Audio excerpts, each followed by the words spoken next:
Hello, welcome to Monday Morning Matters live broadcast show brought to you by Magnicraft Consulting team, anchored by Niyi Dunmade, a certified church consultant with the Society for Church Consulting in the U.S. Here, each Monday of every week, we address important, relevant, and actionable topics of interest that will help you and your church grow healthier. And now, meet your host, Niyi Dunmade.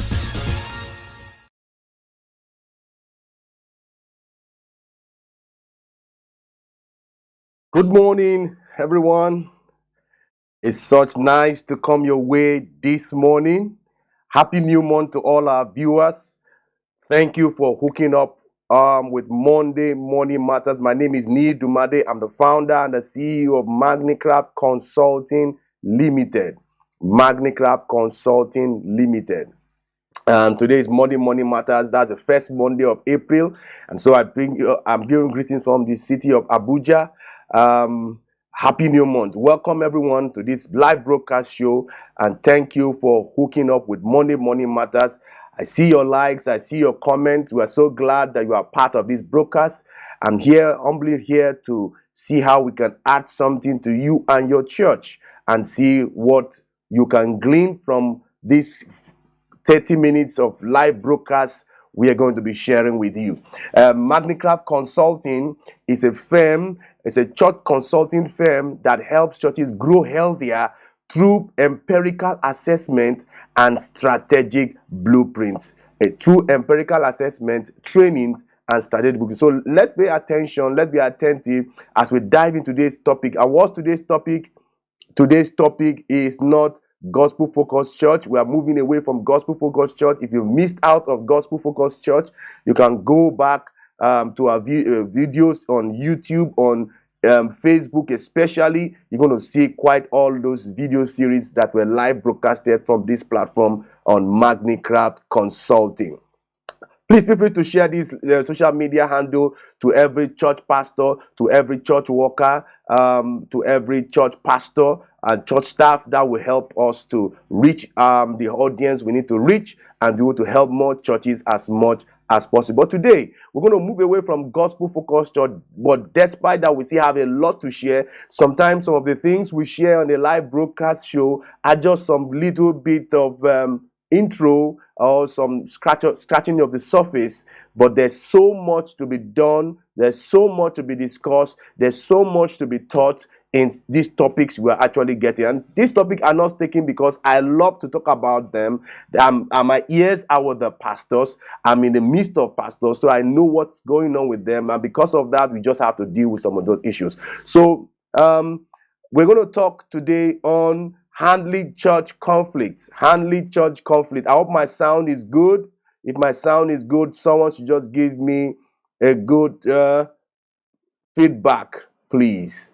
Okay, so we're going to talk on handling church conflict. Handling church conflict. The study of the role of conflict in our churches shows that all churches, whether healthy, whether unhealthy, whether growing, whether declining, have some form of conflict because they are human beings that make up a church. They are human relations and that makes up the church. I used to say one statement that a church will not grow beyond his people skills, his emotional intelligence, his social skills. Okay, one thing is for you to say, we are a friendly church. Okay, one thing is to say that we are outgoing church, we are a friendly church, but it's another thing for the community to say you are a friendly church. You are a friendly church. Okay, God help us with the internet today. One of the greatest strategies in our churches is a massive destruction brought about improper or poorly handled conflict. I've experienced conflict in the past in churches. So, but the thing is that one of the devastating tragedies that can happen is when we do not handle conflict properly. Okay, there's a biblical way of handling conflict. There's an unbiblical way of handling conflicts. And if you go to the pages of the scriptures, you're going to see quite a lot of issues in conflict, even in the early church. And we're going to go and dive into this. But today is just a form of introduction. Let's see how we can just give some bits of introduction today and see how we can resolve conflict as a church. One of the warnings I want to give early in this broadcast is this: do not be in the habit of ignoring conflict. Do not be in the habit of sweeping. You know that we have some personality types like phlegmatics who want to avoid conflict, but that does not mean that as cholerics you should be in the position of heating up the polity. But you see, do not be in the habit of sweeping them under the carpet, because if you sweep them under the carpet, it's still in the house and it's still part of the house and it's still going to affect the house. Just be sure that you have to you are just postponing the battle day, okay, the day at we're going to deal with some of those conflicts in the church. Too often there's an explosion resulting in an implosion that leaves the congregation and the leadership, okay, reeling with hurt, pain, disillusion, and even doubt and abandoning their faith. Maybe next Monday I will show you some statistics how churches are actually not managing conflict well. What is making people to leave the church? What is causing church decline? Second, in the research is church conflict. Church conflict, okay, and the truth about it, conflict is such that you cannot avoid it as long as two people are coming together, okay. Even when two people are coming together, there is a stage of forming, there is a stage of storming, and that storming stage, that's where you have the rancor, okay. You have the rancor, two rough surfaces together, coming together, rubbing. You're going to get some heat, so you're going to get some friction. So forming, it come together. Storming, you get some frictions and conflict. Then later on, you start having some form of numbing, okay. After numbing, then you now have some form of performing, okay. What is the definition of conflict? What is the definition of conflict? What is the definition of conflict? We need to just give ourselves a heads up of what conflict is all about. Conflict is the differences of opinion or purpose that frustrates someone's goals and desires. Okay? Conflict is a differences of opinion or purpose that frustrates someone's goals and desires. So because we have different perspectives, we have different purposes, we have different opinions, we find out that there is conflict. Now, one of the things to be able to eradicate or reduce the effect of conflict is to make sure that everybody has the goal in mind, and the goal is more important than the role. Okay, the purpose is more important than your pain, and so your perspective is subject, because when you solely depend on your own perspective, you're going to be biased in some way. You're going to be one-sided in some way, and for you to have a total picture, you need to bring your perspective to the table. Another person brings their perspective to the table, and that brings proper understanding to everybody around the table. But if you don't have the round table, how will you get the perspective on the table? Conflict, of course, when your desires collide with the desires of someone else. Okay, this opinion is not the same as this opinion, and everybody wants to feel their opinion is best or their purpose is relevant than the other. The definition gets us to the simple heart of conflict, so that Henry Klopp, a conflict management consultant, commented that conflict is seen as a power tussle. Conflict is seen as a power struggle. I've heard someone who told me that what does not have my signature, I will not support. That's a power struggle statement over scarce and limited resources. Okay, that conflict is seen as a power tussle over attention, over scarce and limited resources. Scarce and limited resources. And that takes me to Act chapter 6. Act chapter 6, the church was growing from Act chapter 2 when it was born.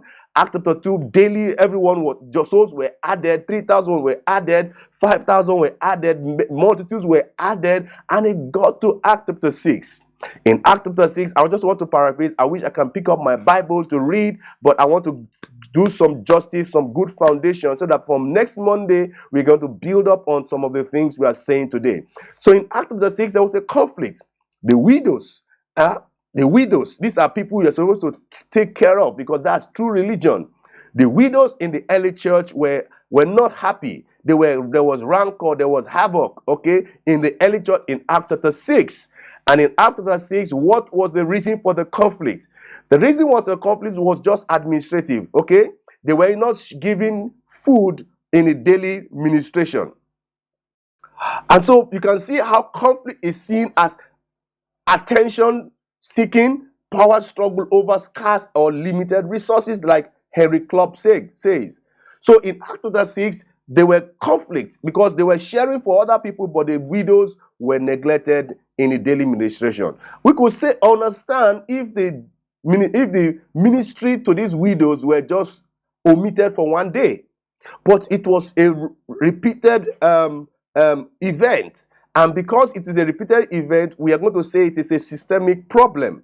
That systemic problem brought about the conflict that the widows aired their views in Act chapter 6. So conflict is simply that it's part of life. It happened in the early church, it's happening today, and it will happen tomorrow. But I would say here that the way you handle conflict will determine what becomes of your church. So in Act chapter 6, the apostles saw the rancor and the heated moment that the widows were creating, and there was a way at which they resolved the conflict. They called a double meeting, they called a general assembly, and they allowed everybody to air their views, air their opinions, air their pain. You see, I am married to a therapist, and sometimes they will let you know that when you allow people to air their pain, it's therapeutic. It helps you to be healthy in your emotions. So healthy pastors are expected, they should expect conflict. If the apostles, with all the power of the Holy Spirit that was poured on them, they saw conflict, they anticipated conflicts, they were prepared for conflict, and they handled it well and they dealt with it well. Church conflicts are just opportunities in disguise. You see, one of the and if you don't handle it well, it can cause a lot of havoc that can bring about a devastation and decline in our churches. So I can say again that church conflicts are just opportunities in disguise. You can see in Act chapter 6, there was that conflict of these early widow women. And then they called the double meeting, everybody aired their views, and then they said they were able to come up with their plan that, okay, let us come anoint some leaders, some deacons. Okay, so they brought about 7 deacons anointed to serve tables, and they allowed the apostles, the 12 apostles, to still dwell in the ministry of prayer and the word continually. You see, when there is proper alignment, when there is proper conflict solution, it brings about better results in your church. Because in that Act chapter 6, you can see that the priest and the Levite were obedient to the faith. There was also more added to the church. There were more souls were added to the church because the conflict was resolved. One advice I want to give church leaders: don't be reactive to conflict. Be proactive to conflict. I'm going to, in the next moment, I'm going to let you know the component of how conflict happens. Just like fire. Fire has a component. Okay? Fire has a component that makes it work. Okay? You have the fuel, you have the oxygen, and then you have the heat.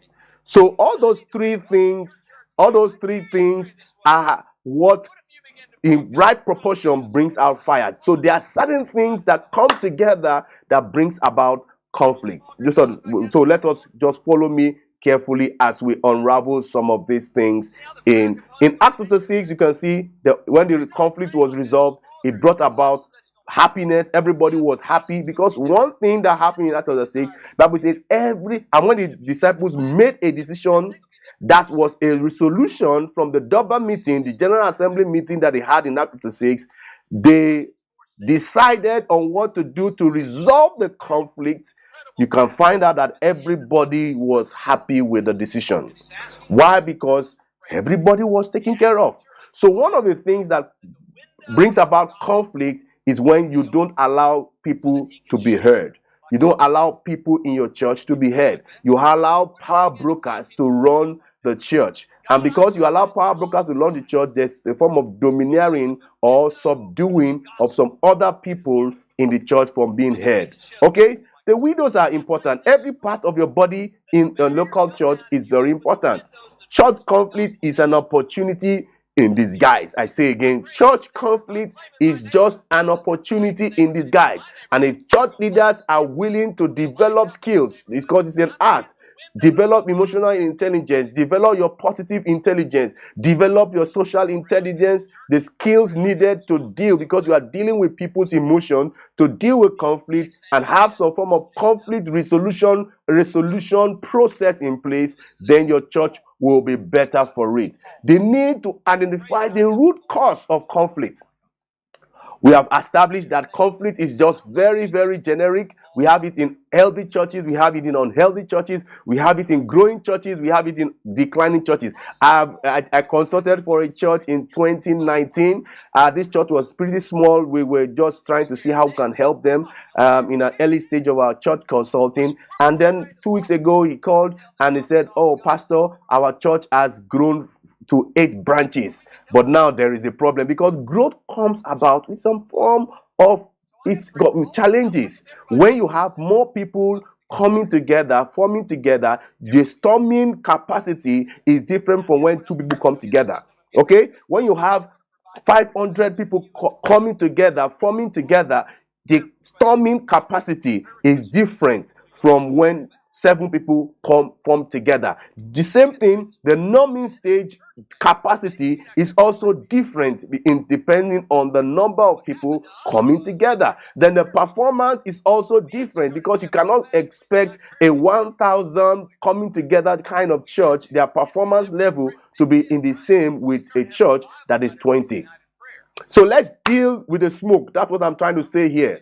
And I'm going to wrap it up here, because conflict has the component at which they come together to come that to make sure conflict comes out alive. I said fire can only exist if there is oxygen, if there is and that is the form of air. If there's oxygen, if there's heat, and if there's fuel, that is a triad.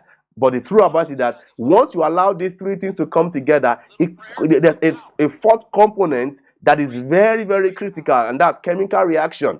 And when there's a chemical reaction, the truth about it is that when people go through conflict, there are certain reactions that can make them to become so careful to trust leaders anymore, because when you have leaders who don't keep to their words, who are not straightforward, who are not having integrity, you're going to have people with more conflict who will not believe anymore in church leadership. Okay, so let's deal with the conflict. Let's deal with the conflict. Okay, let's deal with the conflict, not dealing with the smoke.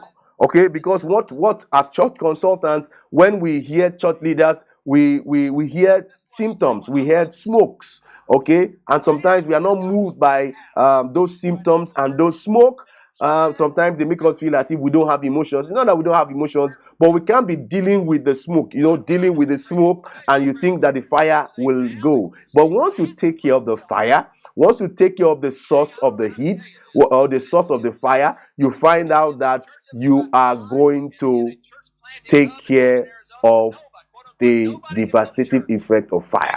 Okay? So most pastors receive little or no training in conflict resolution, because the truth about it is that the conflict resolution you put in place for a small church is different from a mid-sized church. It's different from a large church. It's different from a mega church.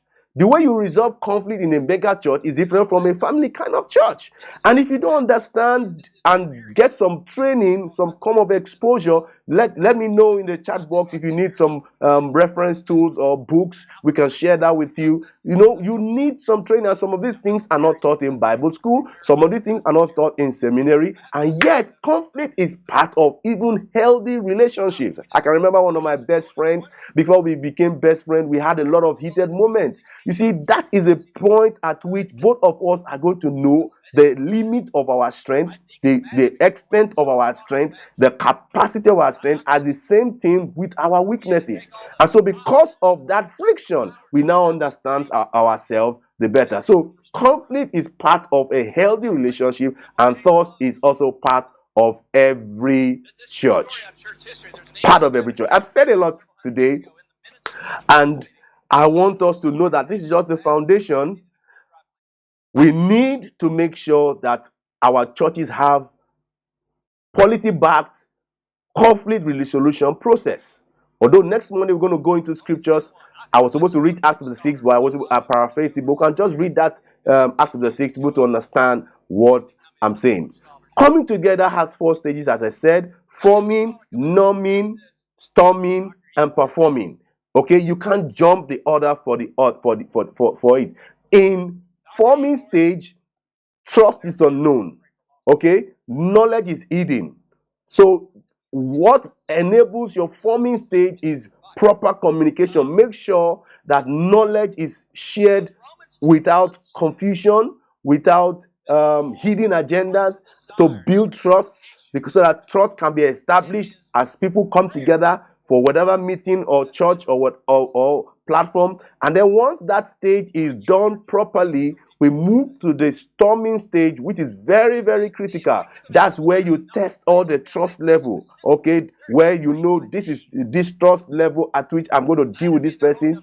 Knowledge dissemination, knowledge handling, and then you storm. You look at your limits, you look at your boundaries, you look at the barriers of your working relationship with one another. That's the storming stage. And those storming stage, how you deal with this stage will determine the next 2 stages. The next one has to do with numbing. Okay, numbing, you now start to see both yourselves weaknesses for collaboration, working together, alignment. Knowledge start to be shared in deeper details, and so you have some form of numbing. Normalcy comes in the working relationship with those people coming together.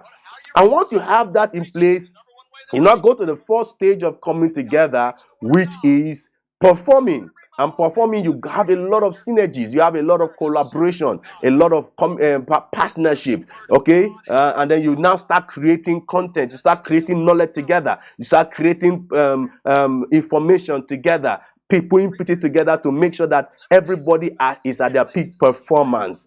Okay, now that's just the 4 distinct phases of team development or team cohesiveness by Bruce Tuckman. He proposed that in 1965, and so all these 4 stages are just going to be dependent on your interpersonal dynamics, how you are able to resolve your conflict and understand the primary purpose of coming together as a team, which I will say that effective communication is very, very important. Effective communication is very, very important. So when you have committees come together, you have departments come together, you have all kinds of people come together. We need to give time for them to form. Okay, to form. We need to give time for them to storm. Okay, storm might come with some form of rancor, argument, conflict, interpersonal personal dynamics, and all kinds of things that are inevitable, okay, which are also necessary part for successful team evolution.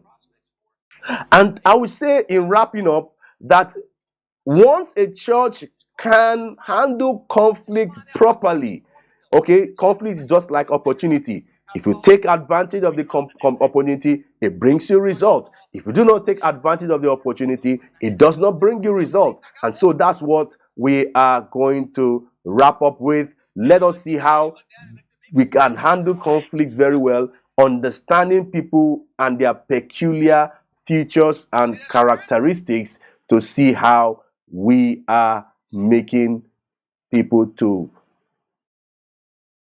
understand church proper. So please feel free to share this broadcast to loved ones. Please share it to a pastor, share it to a church staff, share it to a church leader, a church lead pastor, because the truth about it is that sometimes your ability to handle conflict might be a lead to that church growing healthier, to that church growing healthier, to that church growing healthier. I want to just wrap up here so that we can stay within 30 minutes. I would love to take your questions.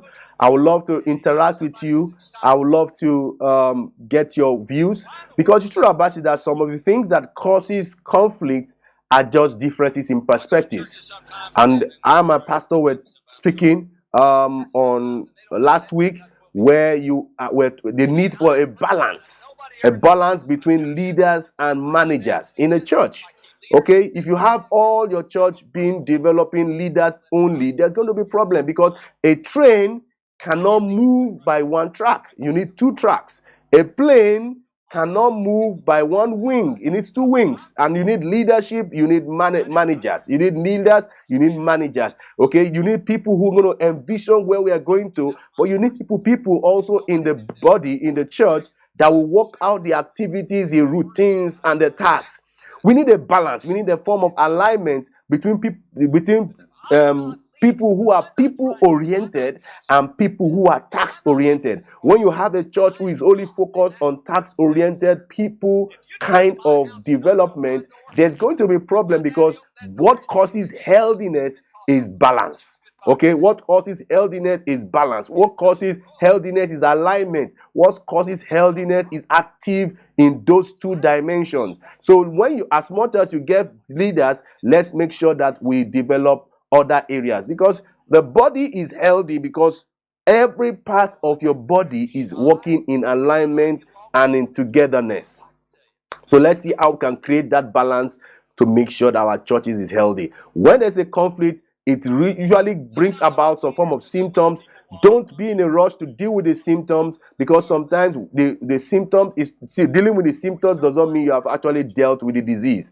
But once you deal with the disease, you're going to deal with the symptoms. Once you deal with the fire, the source of the conflict, sometimes the conflict we have in our churches is because we have failed in our polity setup, in our church governance setup, in our structural setup. Okay, because the structure is collapsing, people are going to have some rancor. Okay, because leaders are not properly placed in their rightful positions, people are going to have some rancor. So that's the real source of conflict that we need to deal with, and make sure that we deal with some of those conflict generating in our churches. I want to wrap it up here. Thank you for allowing me to come to your space this morning.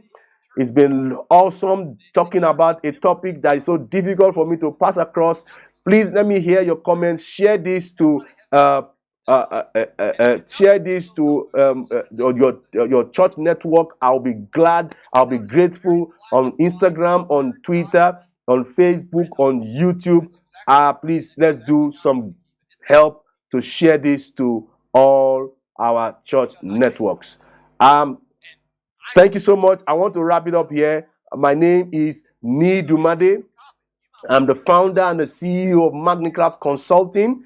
I'm a certified church consultant with the Society for Church Consulting, and we help churches. We love to help churches. We have passion to help churches. We have been equipped and trained to help churches, and so in our helping churches, we help them to grow healthier, and through empirical assessment, trainings, and strategic blueprints. So let's help you come to your church. Let's see how we can help you resolve some of those conflicts so that your church can grow higher, grow better, and grow bigger, and grow wider. So let's see how we can come to your church to help you in every way we can in your church. I want to sign out here. There's still more to be shared in handling church conflict. And so next Monday, same time, 7 o'clock Nigerian time, let's see how we can come together to go deeper in how to handle conflict. Let's deal with conflict. Let's deal with conflict. Let's deal with conflict before conflict start to deal with our churches. I've seen churches who did not properly deal with their churches, and for 10 years they were not able to get their bearing. And because they were not able to get their bearing, it led to a closure of that church. And so we need to make sure that we create that round table where people come together to have some crucial conversations, have some brutal conversations to see how the fact that you also are interested in the church, for you to bring your opinion and perspective, that's the same way other people are willing to bring their own opinion and perspective to the table. So let's come to your church to help you.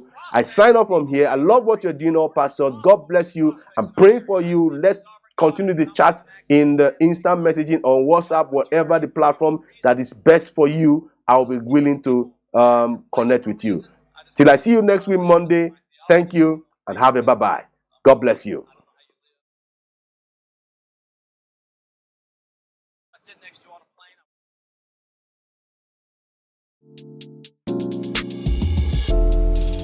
Same God who orchestrated